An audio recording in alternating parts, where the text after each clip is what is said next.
बिस्मिल्लाहिर्रहमानिर्रहीम।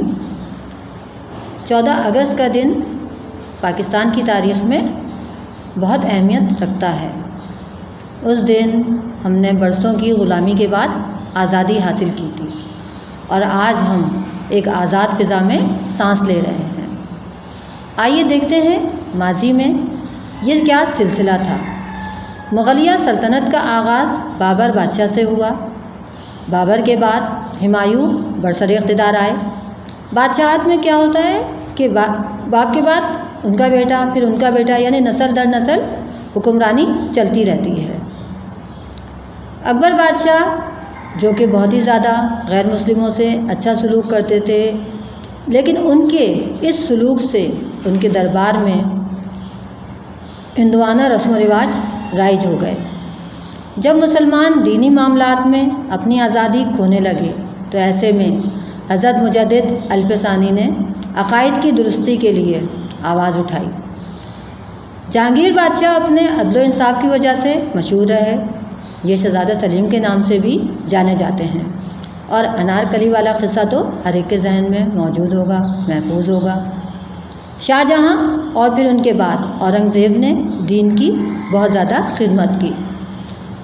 इन बादशाहों ने अपने दौर में तामीरात पर भी बहुत ज़्यादा तवज्जो दी, जो कि आज भी इस रुए ज़मीन पर मौजूद हैं, जो उनकी अज़मत की निशानदही करती हैं। औरंगज़ेब के बाद उनके बेटों के दरमियान इक़्तिदार की जो जंग चली, उससे मुग़लिया सल्तनत ज़वाल की जानिब गामज़न होना शुरू हुई। अब अंग्रेज़ तिजारत की गर्ज़ से बरे सग़ीर में दाखिल हुए और अपने कदम जमाने शुरू कर दिए। हैदर अली और उनके बेटे टीपू सुल्तान ने उनके ख़िलाफ़ आवाज़ बुलंद की, लेकिन अपने ही गद्दारों मीर जाफ़र और मीर सादिक़ की बदौलत शहादत का दर्जा हासिल किया। टीपू सुल्तान का वो कौल तो आप लोगों को याद होगा, शेर की एक दिन की ज़िंदगी गीदड़ की 100 साला ज़िंदगी से बेहतर है। उसी ज़माने में शाह वलीउल्लाह और उनके बेटों ने अखलाक़ी और माशरती बुराइयों को दूर करने की तहरीक चलाई। 1857 की जंग आज़ादी में मुसलमानों को नाकामी का सामना हुआ। मुग़लिया सल्तनत के आखिरी चश्मो चिराग बहादुर शाह ज़फ़र की हुकूमत का चिराग बुझ गया। वो रंगून में क़ैद कर दिए गए और वहीं से इस दारे फ़ानी से कूच कर गए। अब सर सैयद ने मुसलमानों के तशक्कुस को बहाल करने के लिए उन्हें अंग्रेज़ी तालीम के हुसूल पर आमादा किया और अलीगढ़ की बुनियाद रखी। 1885 में मुसलमानों और हिंदुओं को हुकूक दिलवाने के लिए कांग्रेस कायम की गई, लेकिन जब कांग्रेस की असल हकीकत मुसलमानों के सामने आई तो उन्हें अपने लिए एक अलग जमात की ज़रूरत महसूस हुई। सर सैयद भी मुसलमानों को कांग्रेस से अलग रखना चाहते थे। उन्हीं के साथियों में नवाब मोहसिनुल मुल्क ने 1906 में कुल हिंद मुस्लिम लीग की बुनियाद ढाका में रखी, जहां हिंदुओं ने मुसलमानों को नुकसान पहुंचाने की गर्ज से मशरक़ी बंगाल और आसाम का वो सूबा जहां मुसलमानों की अक्सरियत थी ख़त्म करवा दिया। वो किसी तौर पर भी मुसलमानों को सुकून से सांस लेता हुआ नहीं देख सकते थे। बंगाल और आसाम को दो अलग सूबों में सन 1905 में तकसीम किया गया और 1911 में इस तकसीम को ख़त्म कर दिया गया और एक सूबा बना दिया गया, क्योंकि हिंदुओं को मुसलमानों की तरक्की किसी तौर पर भी मंजूर नहीं थी। इन्हीं हालात में जंग अज़ीम अव्वल शुरू हुई, जिसमें अंग्रेज़ का मुकाबला जर्मनी से हुआ।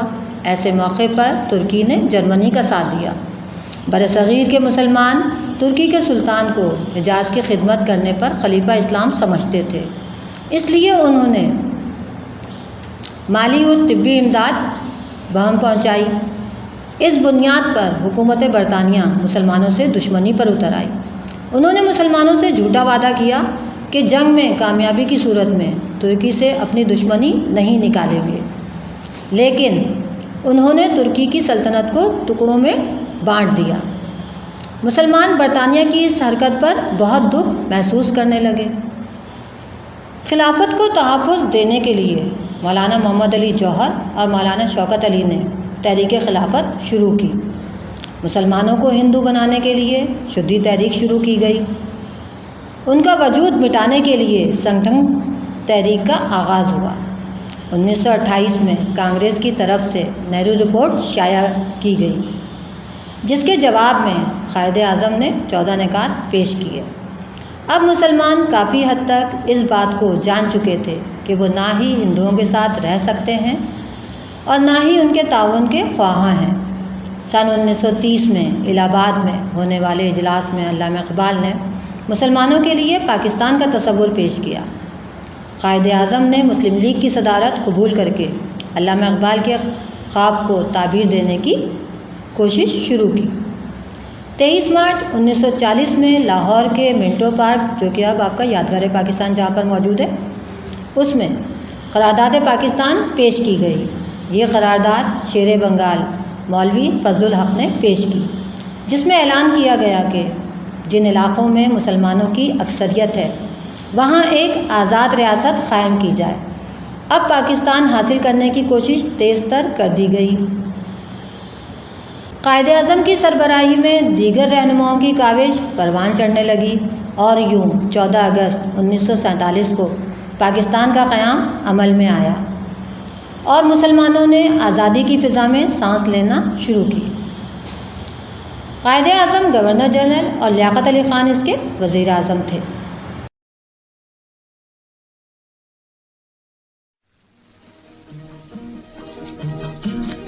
यूं दी हमें आज़ादी के दुनिया हुई हैरान, है कायदे आज़म तेरा एहसान है एहसान। यूं दी हमें आज़ादी की दुनिया हुई हैरान, है कायदे आज़म तेरा एहसान है एहसान। हर सिमत मुसलमानों पे छाई थी तबाही, मुल्क अपना थार गैरों के हाथों में थी शाही। ऐसे में उठा दीन मोहम्मद का सिपाही और नाराए तकबीर से दी तूने गवाही। इस्लाम का झंडा लिए आया सर मैदान, है कायदे आज़म तेरा एहसान है एहसान, तेरा एहसान है, तेरा एहसान, तेरा एहसान है, तेरा एहसान।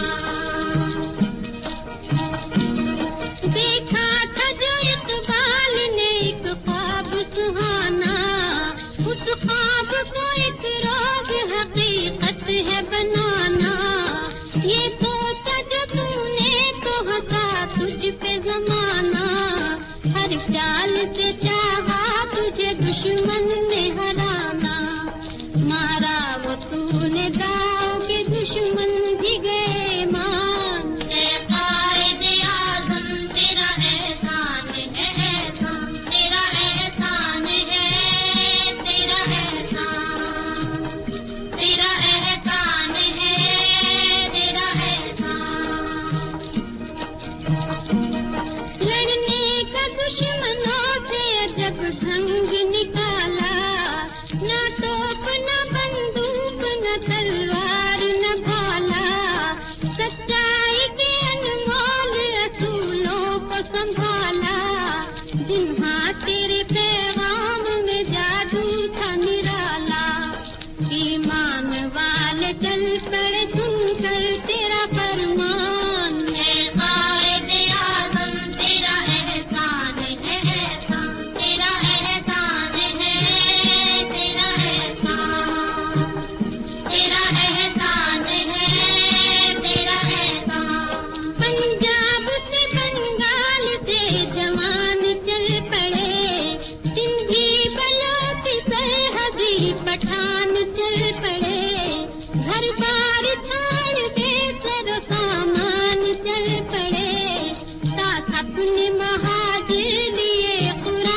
नक्शा बदल के रख दिया इस मुल्क का तूने, साया था मोहम्मद अली का तेरे सर पे, दुनिया से कहा तूने कोई हमसे न उलझे, लिखा है इस ज़मीं पे शहीदों ने लहू से, आजाद हैं आजाद रहेंगे ये मुसलमान, है कायदे आज़म तेरा एहसान है, तेरा एहसान है, तेरा एहसान, तेरा एहसान है, तेरा एहसान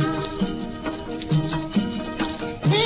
आज तक हमें वो क़यामत की घड़ी याद, मैयत पे तेरी चीख के हमने जो की फरियाद, बोली ये तेरी रूह न समझो इसे बेदाग, इस्लाम जिंदा होता है हर करबला के बाद, इस्लाम जिंदा होता है हर करबला के बाद, गर वक्त पड़े मुल्क पे हो जाइए कुर्बान, है कायदे आज़म तेरा एहसान है एहसान, यूं दी हमें आजादी की दुनिया हुई हैरान, है कायदे आज़म तेरा एहसान है एहसान, तेरा एहसान है, तेरा एहसान, तेरा एहसान है।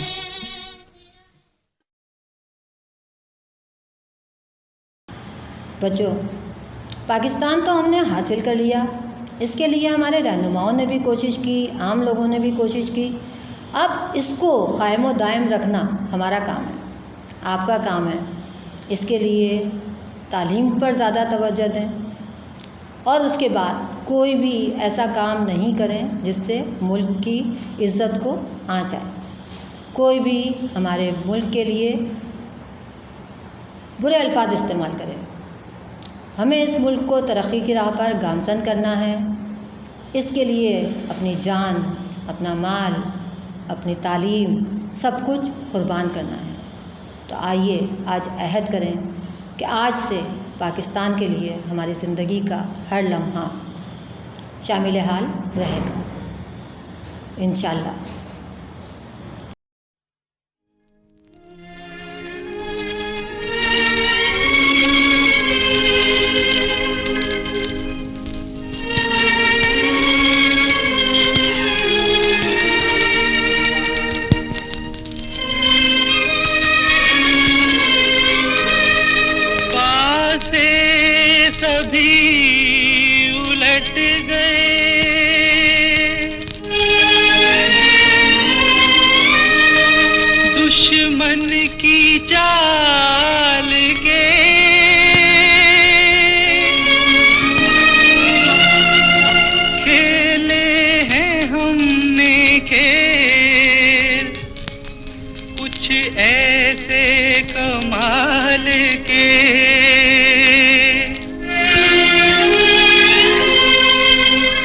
मंजिल पे आई कौम हर बला को टाल के,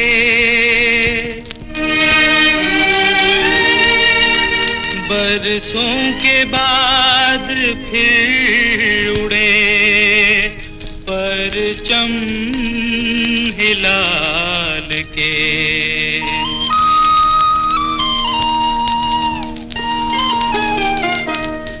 हम लाए हैं तूफान से कश्ती निकाल के, इस मुल्क को रखना मेरे बच्चों संभाल के।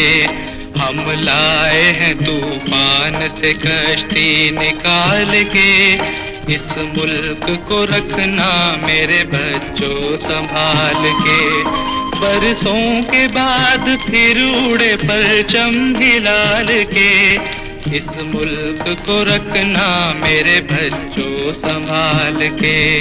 हम लाए हैं तूफान से कश्ती निकाल के, इस मुल्क को रखना मेरे बच्चों संभाल के।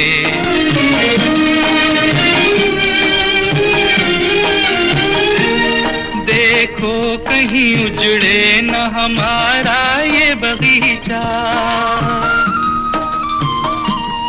देखो कहीं उजड़े न हमारा ये बगीचा, इसको लहू से अपने शहीदों ने है सींचा, इसको बचाना जान मुसीबत में डाल के, इस मुल्क को रखना मेरे बच्चों संभाल के। हम लाए हैं तूफान से कश्ती निकाल के, इस मुल्क को रखना मेरे बच्चों संभाल के।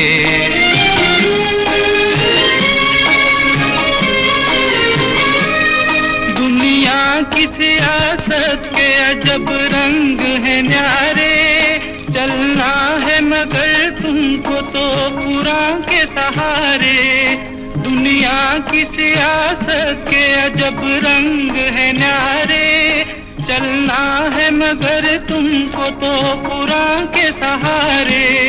हर एक कदम उठाना जरा देखभाल के, इस मुल्क को रखना मेरे बच्चों संभाल के। हम लाए हैं तूफान से कश्ती निकाल के, इस मुल्क को रखना मेरे बच्चों संभाल के।